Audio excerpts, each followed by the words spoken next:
We'll meet again. Don't know where, don't know when, but I know. No, you're doing it all wrong. You're not playing in the right key.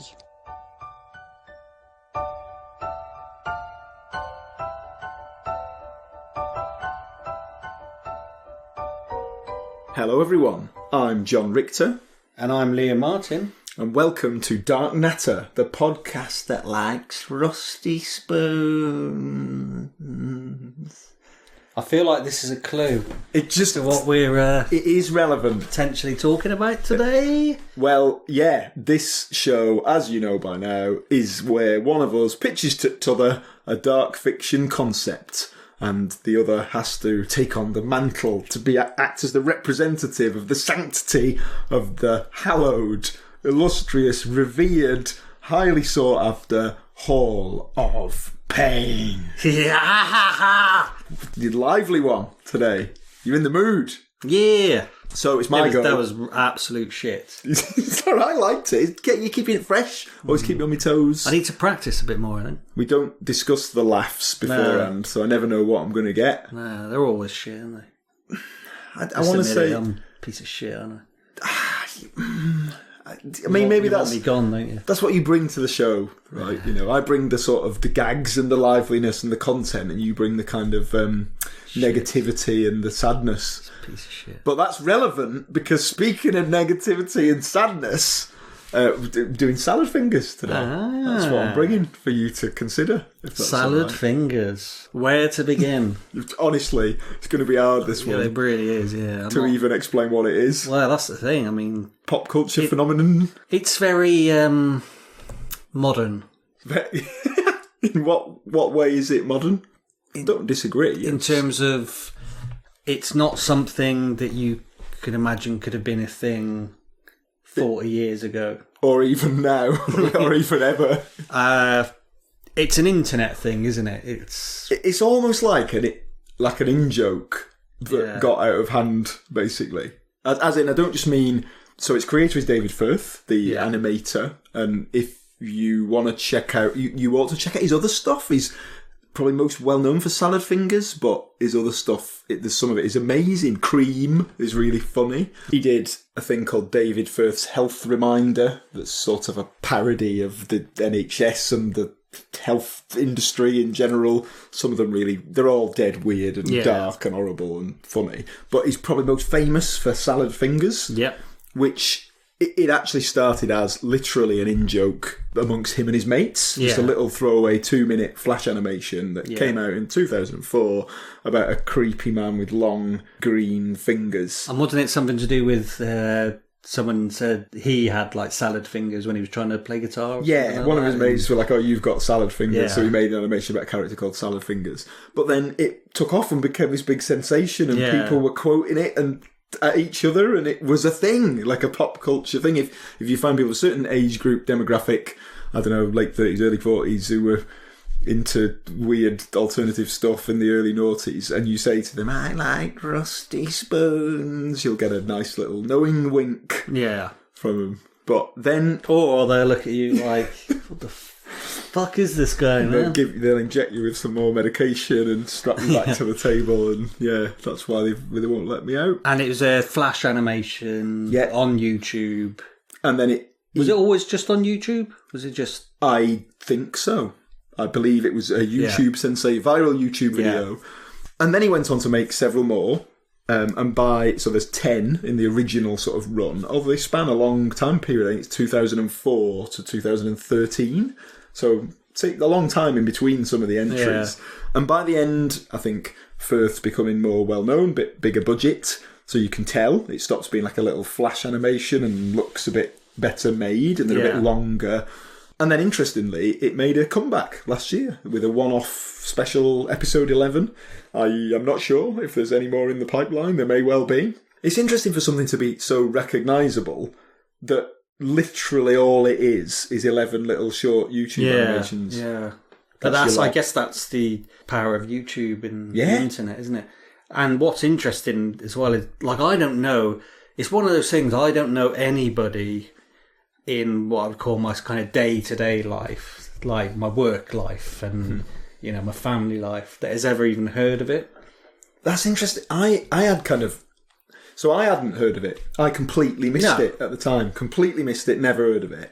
And then I have, other than you, I have one other friend who's dead into dark, creepy, weird stuff. Yeah. We'll call him Steve, because his name's Steve. Right, okay. And he was like, what do you mean you've never heard of Salad Fingers? Mate, you've got to watch Salad Fingers. Sent me the link. I watched it and was suitably intrigued. Well, it was you that got me into it. Passed it on. Passed it on, yeah. But then, there's a T-shirt. But my, you can get. Well, that was the thing. If I wear my Salad Fingers T-shirt, people point it out and hey, in the streets. So but that was weird. my point. Like, I don't know anybody who's even aware of it.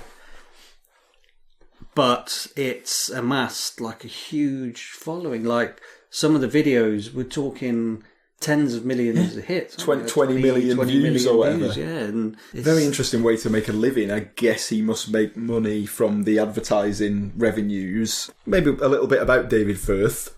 Firth is one of these sort of polymaths, these irritatingly multi-talented creative types. Yeah. So he's got his animation, which is distributed largely via YouTube.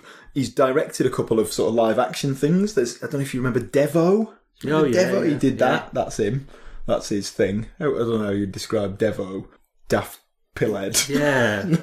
He did that, didn't he? That's him, yeah. Didn't know that at all. You definitely should watch some of his other stuff as well. I'll send you some. I've watched a few of them, but I've not... Again, weirdly, I really like Salad Fingers, and yet I haven't really watched... I think I just binge-watched everything he'd ever made one day, and some of it... There's this thing, one of those... health-related ones is called like the Unfixable Thought Machine, and it's just about like your brain and mental health, and it just is like a that's relatable... the one I've watched. Oh, okay. You told me about it a while ago. And okay. Yeah. Deja vu is happening. Yeah. It's good. I thought it was great. He also makes music. He composes electronic music under the pseudonym of Locust Toy Box and has 13 studio albums to date. Although, interestingly, Salad Fingers was Aphex Twin stuff, wasn't it? Loads of it had bits of Aphex Twin in it, 2 or 3 different tracks, which was kind of how I got into Aphex Twin. Again, miles after the event, really late. Yeah. But there's that bit of music, the sad bit. Avril the 14th, I think it's called, plays in one of the episodes. Okay. Oh, in fact, I'll underlay it as the background while that'd be nice. For a bit. That'll sound lovely, I think, if I remember to do it. So, a series of 11 short animations that range from a couple of minutes. I think the most recent one is getting towards kind of quarter of an hour kind of territory. Yeah. And I guess it's a comedy? Is it a comedy? It's just really hard to categorise. Yeah. Surrealist horror. But it's not really horror. Well, it's on Dark Natter, so it must be pretty dark. Whatever it is, it's just an unpleasant, but quite funny. Yeah, sort of, but really not laugh out loud funny, or at all funny. It's like a very, very, very bleak, grim, dark, self-contained surrealist stories about a recurring character. You could watch them in any order. There are some recurring other characters, but when we say characters, we'll explain that in a moment. But they all centre around this, I was about to say man, but creature called Salad Fingers, who is a green man with bald head and wears clothes. Although one episode he's topless, isn't he? Yeah, it's true. Some great comments on that. He has... His fingers look like salad onions, long, creepy fingers.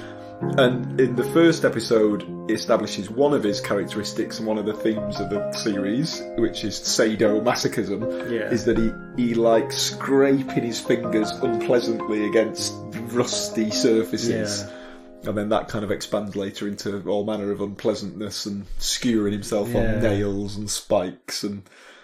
Imagine if you never watched it. Imagine listening to this. You just think, what the is this? Yeah. You'll still think that even if you watch it. Yeah, I have no idea. But so the first, I enjoy it. Despite all of the above, it's quite somehow enjoyable. Yeah. Yeah, he likes rusty spoons. That is established, that he likes rusty spoons. And that seems to be the line that loads of people remember and will quote back at you. But then that's only said in one episode. Yeah, yeah. And I sometimes wonder if a lot of people have just seen that 1-2 minute clip. Because it's the first one, isn't it? 2 minutes, like you said. Although I think the second episode, which I think is Nettles. Oh, no. The second episode is... Nettles is number 3. I can't remember what the second one's called. But I think the second one has got the most views. I like the second one. We'll maybe just talk you through the second episode. We won't do the whole plot of the whole... Well, A, because it's very difficult to convey the plot, such as it is, because it's so bonkers, and B, because you can just watch the videos rather than listen to us waffle on. But just to give you an idea, in the second episode, he bumps into a... Sorry, he's asking for help. He's crying out for help through a crack in the wall of his little house. He seems to live in the middle of a wasteland, just a complete barren, endless desert of nothingness, where he's just sort of isolated on his own. And actually, that's definitely another theme of the series is isolation and loneliness. Yeah. So he seems, although he seems very happy and pleasant and polite, he's clearly just on his own and spends lots of the show talking to inanimate objects or just inventing made-up characters. He spends a lot of time talking to corpses as well, doesn't he? Whether they're real or imagined. In this episode, he's calling for help, and there is a living creature that present, a little boy, but walks past and hears his cries, albeit it's a deformed, odd-looking little boy, and everything in this series is just grotesque and humorous lumps growing out of it. And the little boy goes in and he tells him that he's having a bit of trouble getting his fish out of the oven, and he sort of urges the boy to go into the oven. And then he drifts off into like a dream, where his finger puppet, Hubert Cumberdale, that he's been in conversation with, is sort of grown to full size. He's in an abattoir, walking along singing "Somewhere over the Rainbow." Hubert Cumberdale's there, full size. He asks him a question. Hubert Cumberdale just gives this appalling, blood-curdling scream in response. Carries on humming.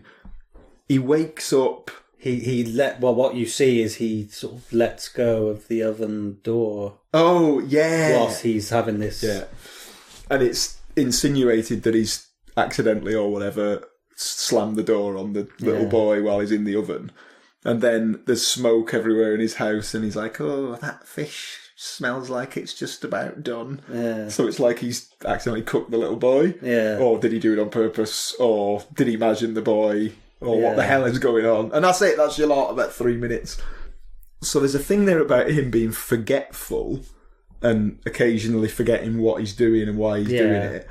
A lot of daydreaming, isn't there? Yeah. Fantasizing. And there's as with anything that's deliberately ambiguous, and there's ways you can interpret it. Some people have interpreted it as he's an old man, maybe suffering from dementia, which is interesting theory. There's one of the other later episodes where he definitely forgets what's going on in his little fantasy that he's created, and the unfathomable tar-like blob of goo in a bucket that up to that point he's been referring to as if it's his daughter, Yvonne. Oh, yeah, Yvonne, yeah. He then forgets what's going on and thinks he's a window cleaner and uses the blob to just clean a window. Yeah. So that one possibility is that it's a surrealist depiction of dementia. The isolation thing, there's definitely a kind of mental illness, anxiety feel to the whole show. Another thing that recurs a lot is his stomach problems. Yeah. He seems to have a lot of stomach aches. That seems to permeate several of the episodes, which I know I've heard from some people that suffer from anxiety, that there is an association there with sort of like chronic stomach pains. Yeah. So whether that's David Firth just talking about himself, I don't know whether he's an anxiety sufferer or not. But certainly the creative industry, it can be a challenging, isolated existence when you're just sat around churning stuff out. What about you? Did you pick up any other themes or recurring images or stuff in the episodes? I was wrong, by the way. What? The first episode, 36 million views. Oh my god. Yeah. 36 million people! And the second episode was 21 million. Funny to translate that into, you know my thing about, like, if you put the t-shirt on, how many people in the street will point it out. Like, I wonder how one in... Do you know what I mean? Is it 1 in 100 people have seen a Salad Fingers episode? I mean, obviously a lot of those views could be repeat views, but still, that's crazy numbers. I have watched it 35 million times. What did I get from it? I don't know, really. Left you a bit, what's the word? Befuddled. Yeah. Bamboozled. Yeah. Like, what did we just witness? Yeah. In a good way? Yeah. In a bad way? Yeah. Yeah, I don't know, really. It's one of those things, like, we're all sort of searching for meaning and, you know, and everything, and what is this? And a lot of media, it is symbolic. There's always symbolism used, but could it just be something that's just completely... Random bollocks, yeah. Could it be that? Or we were talking about that before, weren't we? About how when people, I don't know, David Lynch set out to make a piece of surrealist art. I always think of Lynch, I always think of Vic Reeves, or Vic and Bob, the comedians, as surrealists. Salvador Dali, I guess. Yeah. When they do surrealism, it seems really clever and genuinely surrealist. Yes, yeah. And not contrived, someone trying to be surrealist. Yeah. I'm trying to think of an example of what I would call contrived surrealism. I'm struggling to think of one, but I've definitely encountered it where you can... Oh, I see. They're trying to do... Yeah. That comedy show is trying to do that thing where it is weird and wacky for no reason, but it just falls flat. This stuff to me feels legit. Like... Yeah, genuinely... Disturbing, surreal, cool. Yeah. Unpredictable, weird... Yeah. But, I mean, there are definitely, like I said, common threads running through it. Some of the characters that he's kind of made up and the sort of self-harm and, like I said, sadomasochism. Like in the Nettles episode, he's literally stinging himself on the nipple with a set of stinging nettles, which really makes me wince. I can't stand it. But what does it mean? What is the artist, in this case, David Firth, what is he... trying to say? Yeah, or is he trying to say anything? Apparently he's trying to make you laugh, or or just trying to creep you out. Yeah. Apparently there's one theory that Salad Fingers is some sort of like a First World War veteran. Okay. There are lots of references to the Great War, which is what that war was called until they invented World War II. They used to call World War One the Great War. So, little do they know. We might be looking. Hopefully, there won't be another one. And if there is, I hope it won't disrupt our recording schedule. That's all I care about. I'll edit that out because that makes me sound like a dick. So, there's lots of references to... At one point, he says he's trying to find France. There's another episode where he's talking to a corpse that he has dug up from outside his house. And he addresses it as if it's his younger brother, Kenneth. And he's like, oh, you went off to the Great War. It was awfully rude of you boys to go without me. Yeah. As if he's like a conscientious objector or ill, maybe, and unable to go. Yeah, unable to go. Too weak to go off to fight in the war. So that comes up a lot. That episode, I think it's number 10, where there's an assembled party of Salad Fingers clones, albeit the rest of them seem to just be like barbaric cannibals that can't speak properly. And he's like, oh, you've got the whole platoon together. So there is something in there about like war imagery. Yeah. But equally, Firth apparently said of that theory, or some set of fan theories, like nah, you've got it completely wrong. You've missed the point. Albeit he says he's happy for his work to be analysed. Yeah. But... Well, he said, there's an interesting interview on the overtake.com. He said apparently Brits tend to be better at taking them at face value. Just the episodes at face value. I think because we had Monty Python, Chris Morris, Reeves and Mortimer, and other things that we have a lot of weirdness that's not explained. We're just used to weird stuff that isn't explained. And it doesn't need to be explained. It's a joke. I feel like Americans struggle with that because they need it to be explained. So they start theorising. There's all these deep conspiracy theories about salad fingers. So interesting. But then, if it's just... inexplicable bollocks, I can't get my head around his creative process. Like, how does he come up with... Does he just sit there and he's like, oh, wouldn't it be cool if one day Salad Fingers sews together a load of blobs of raw flesh and then talks to it as if it's a little boy like Pinocchio. Creative stream of consciousness. Is that how he describes his process? Yeah, sometimes I have no control over the words that come into my head, and I just find it's not going to go away unless I write it down. Wow. And it's like, this is a weird example, but so there's one episode where he finds a pram, an empty pram, and there is again a recurring theme of like childbirth and children in this. Very sinister. And he takes the pram because he's going to use it to collect more stinging nettles in. Yeah. But then an irate monster basically follows him. Pram owner. An irate pram collector who's got like an apron on, like a BBQ. BBQ, yeah. But no arms. No arms. And he's just a slobbering monster that can't speak. But he's a barbecue. Really hard, angry. And he like follows him. Yeah. So that's headbutting the door. And this is the one where he's shirtless and he's rubbing himself with the nettles. Meanwhile, this bloke's headbutted the door until he dies. Himself to death, yeah. Falls in a pool of blood with a smashed in head. Cue Salad Fingers opens the door. Oh, it's very late, very late hour for you to be visiting. Oh well, come inside. And then he says, I'm going to call you Milford Cubicle. Yeah. And I'm like, if I was trying to think of a funny, surrealist, silly name, I wouldn't be able to think of one that's funny. No. And he's just like, bang, Milford Cubicle. That is brilliant. Brilliant, isn't it? Milford Cubicle. And then he hangs the corpse on a nail, and it's just in his house for months. We see it again, don't we? Going mouldy. Later episode. Just, so is it, I guess we haven't even said, I suppose one of the recurring themes is death. Gore and blood and guts. There's a lot of that. But I don't know, it feels like that's alluding to something else, but maybe it just isn't. Maybe Firth doesn't know what he's trying to say. Yeah. Don't mind. Which is fair fine. enough. Yeah. Good.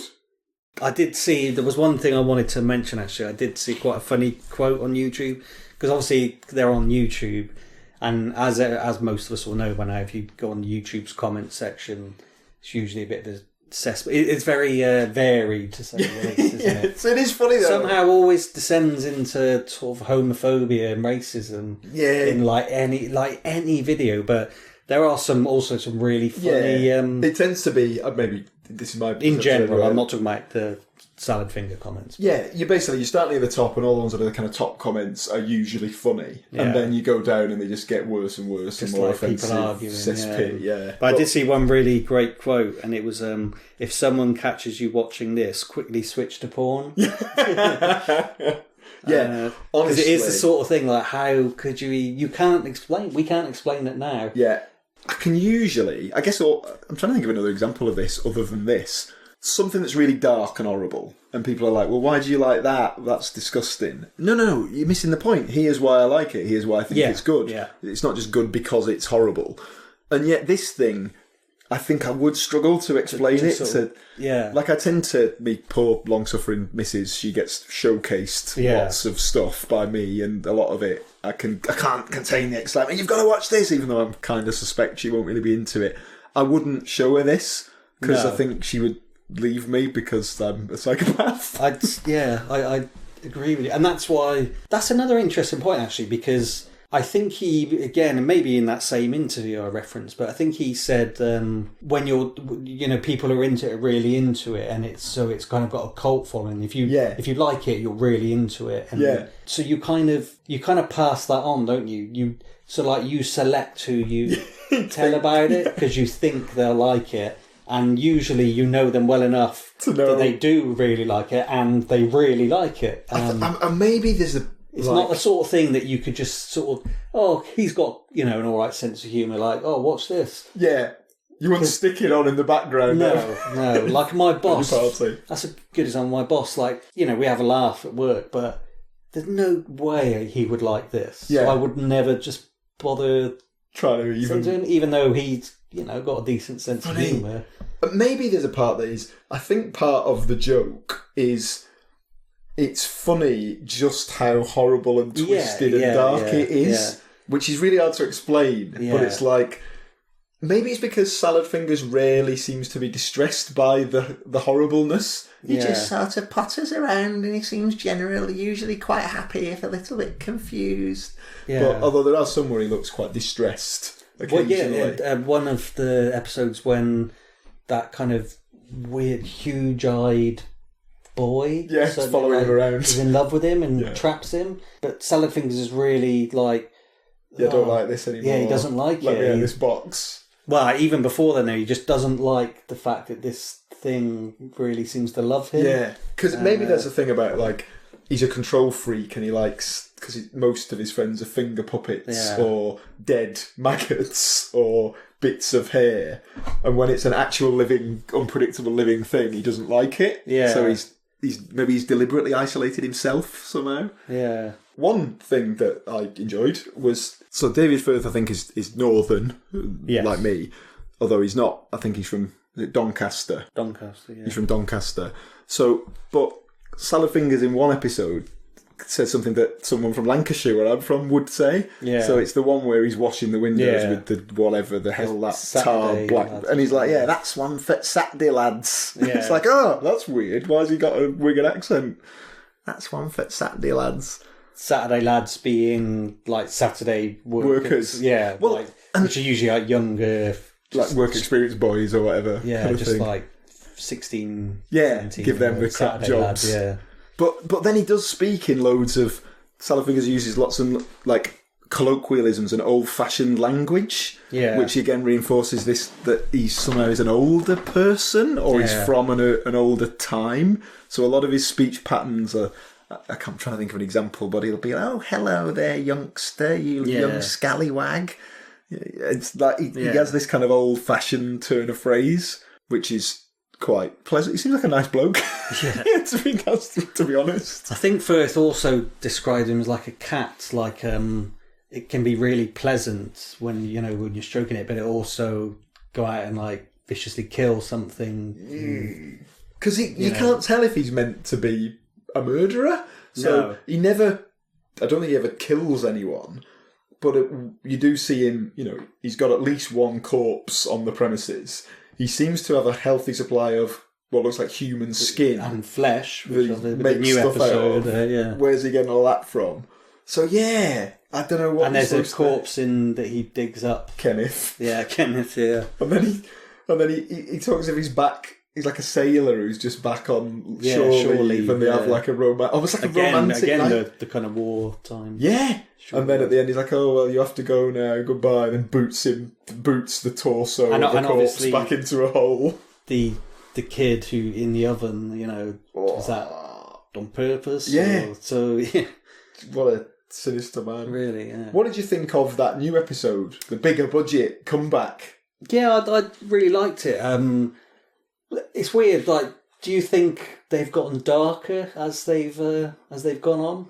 It sort of feels like they have, and yet in the second episode he cooks a kid. Yeah, so you can't really get much darker than that, can you? But it feels like they're definitely more intricate, and because they're longer, more stuff happens in them.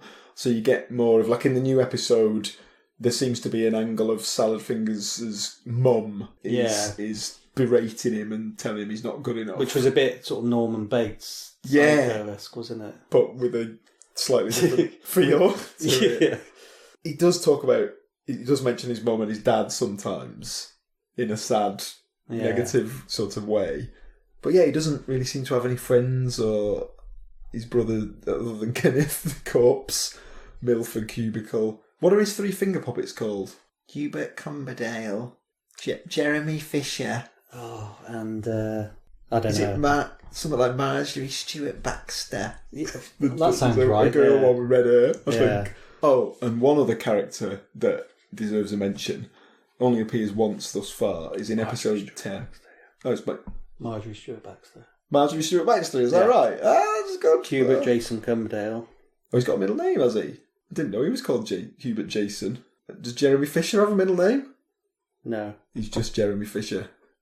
But the Barbara Logan Price. Don't remember brackets. Don't remember Barbara Logan Price. Maybe does he pretend it's a girl one time? Or? He dresses up as a woman a couple of times. There's one where he's in like a bridal gown, and the one where he's singing, he's doing like, I don't know, like cabaret. The wartime, and the person on the piano has clearly got puppet strings operating. It's that song, isn't it? It's not Somewhere Over No, it's the Rainbow. the war one. Can't remember it. I want to close out this episode with you doing a rendition of it, whatever it is. War song, like the famous... What? I don't know it. Don't know how, don't know when. What's the bit before? How does it go? I can't remember. We'll meet again. Go on, sing it. We'll meet again.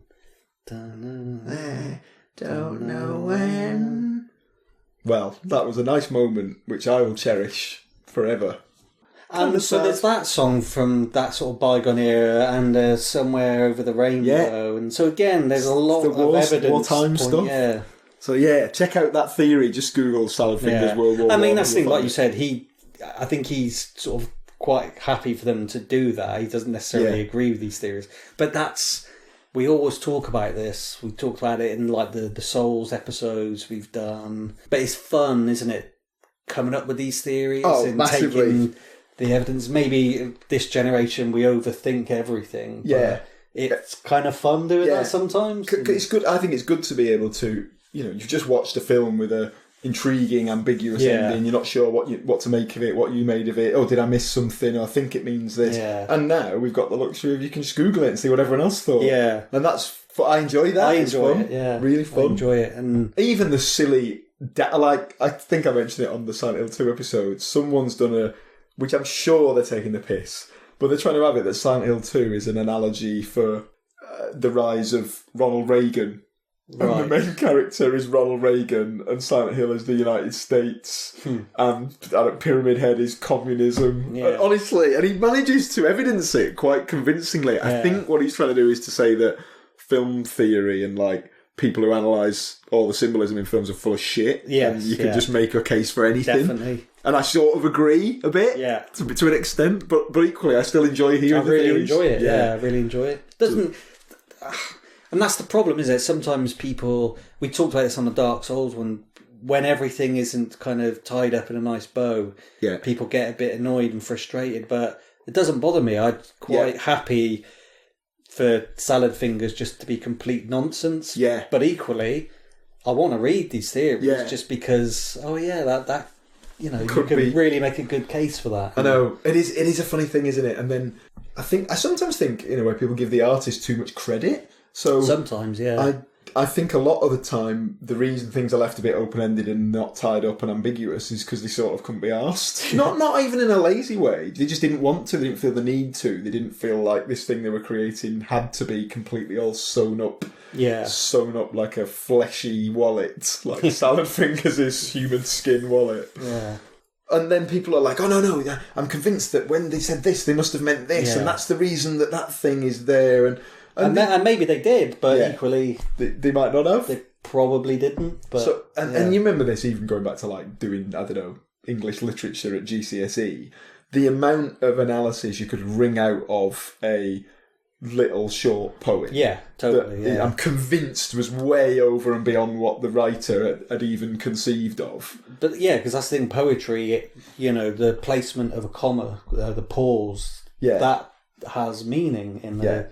poem. It changes the way you view and kind of understand poetry, and so you can really, if you can wring that much analysis out of a bloody comma or a full stop, then Christ, there's plenty to go out in Salad Fingers then, isn't there? Lots and lots. Most of it is dead and rotting away. Even we spoke about in one of the episodes, he's sort of tapping on the boiler, his rusty old boiler, and it's kind of like Morse code in a way, isn't it? Which feels like a war again. Yeah, he's signalling for help because he's having. He thinks at least that he's got some sort of condition. Yeah, he's medically deteriorating, and he's like shoved a pipe into his chest to try and prop him up. But then he's in a wheelchair for that episode. He wheels himself along the desert to get to this, and that's where he cleans the windows. That's right, and as soon as he forgets why he's there, he forgets the medical condition as well, and he's just fine again. Even though we've seen an incision in his chest with this air pump, like, physically shoved it. So you never know how much of this stuff's real. Is any of it? Does it matter? Yeah. I found that was one... There's one character, one other character I wanted to give a shout out to, and it's, what is the darkest bit in Salad Fingers?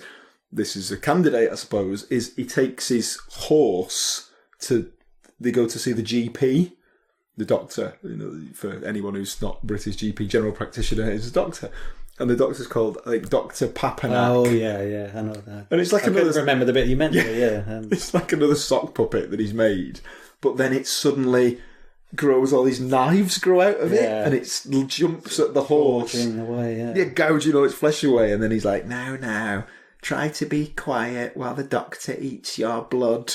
Yeah. And the horse is sort of crying. Yeah, actually crying, isn't it? Stoically gets feet gorged upon by an evil, monstrous doctor. Weird. Weird. What does it mean? Who knows? Who cares? And that's why I try not to go to the doctor if I can avoid it. Absolutely, yeah. Dr. Papanak. He's nearly as bad as Dr. Nick Riviera.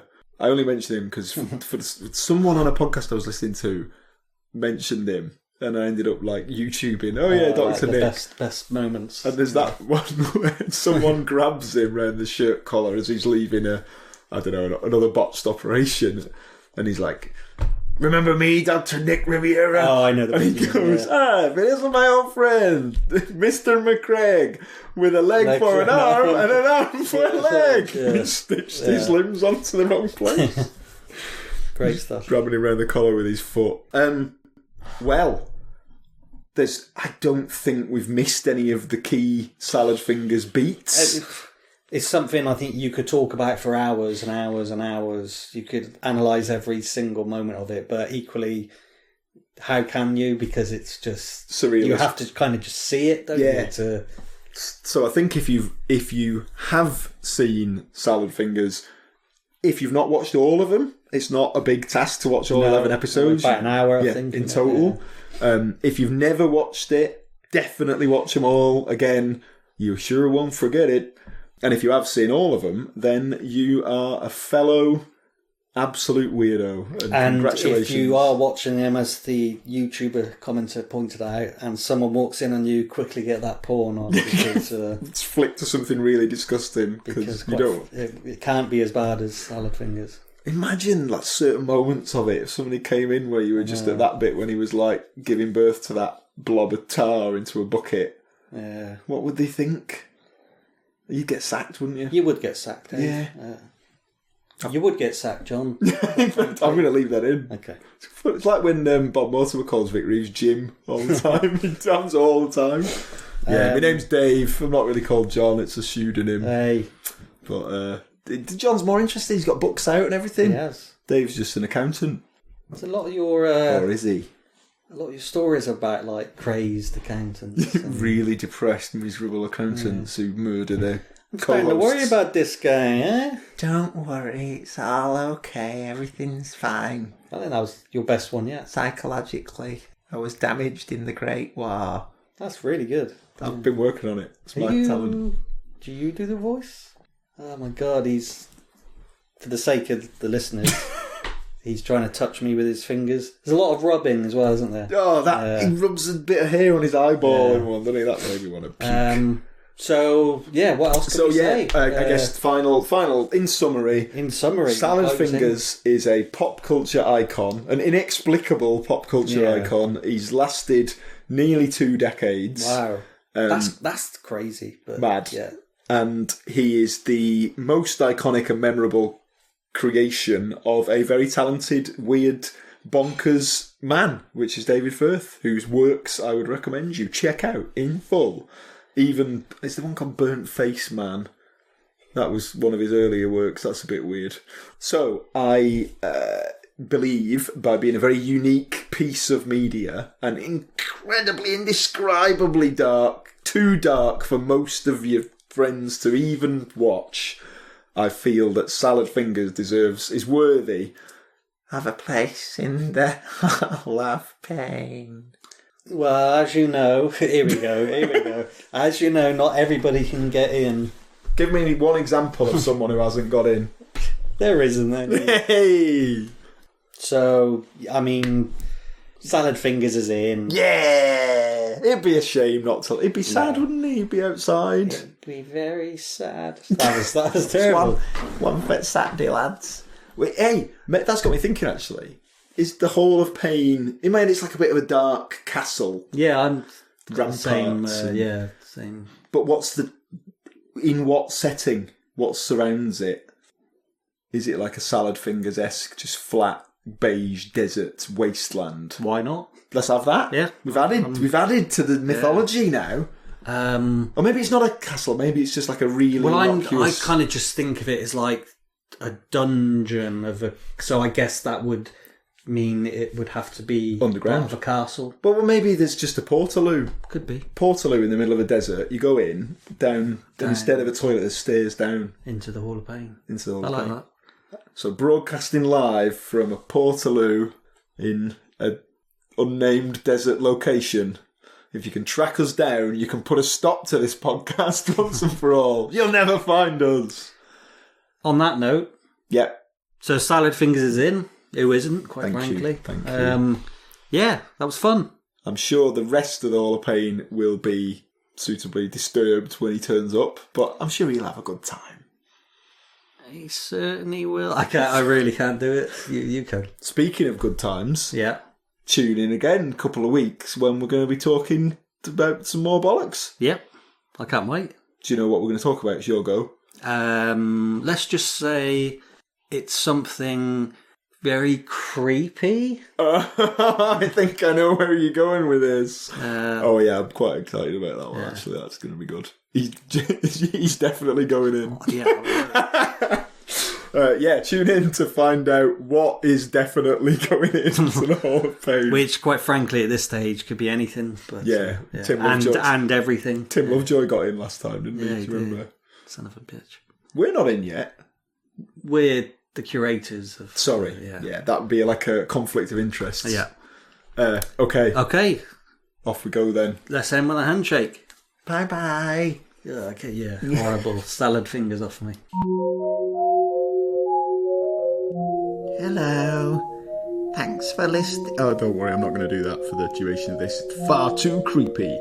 Thank you for listening. You can contact us in a number of ways if you wish to give feedback or suggestions for future entries into the Hall of Pain. You can find us at Twitter at @dark_natter, Instagram at darknatterpodcast, or email us at darknatterpodcast@gmail.com. We'd really, really appreciate it if you'd give us a 5-star review for the show. And John, would, or Dave, as you now know, after the big shocking twist revelation of today's episode, you can find my website, which has just been relaunched a couple of weeks ago, at www.john-richter.com. That's John, Jon-Richter, RICHTER, where you can find books and other random assorted sinister side projects. Tune in next time for more Dark Natter.